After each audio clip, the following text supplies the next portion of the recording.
What is the current situation with capital in Europe? Where do SMEs go if they need money? Very simple, to the bank. And they even don't think about the markets if they need finance. We have a survey from the European investment banks which shows that market financing, or say capital, is even decreasing rather than increasing.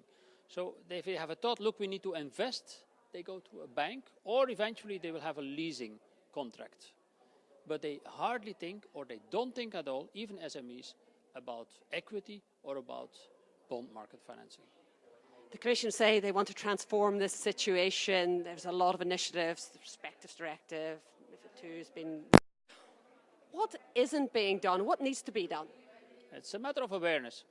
Convincing people that market-based finance is, in certain cases, better than bank finance.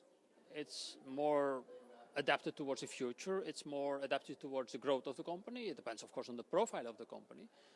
And it may be cheaper. It depends. So it's a problem rather than a regulatory one. Exactly. All the regulations, all the 3 years which we have been discussing the Capital Markets Union Action Plan in Brussels, apparently, if I look at these data, have been for nothing. Because we discuss here in our bubble, in our Brussels bubble, but apparently if you look at the situation on the ground, it's entirely different. That's why I said it's two different worlds. In Banking Federation, representatives has suggested that banks and capital markets could work together. Could this be one way of encouraging companies to go to the market?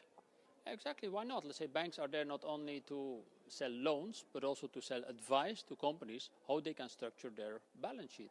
And a bank should be honest, saying in a certain case, look, it shouldn't be a loan. It could be, for example, also raising equity or raising debt through a bond issue in the markets.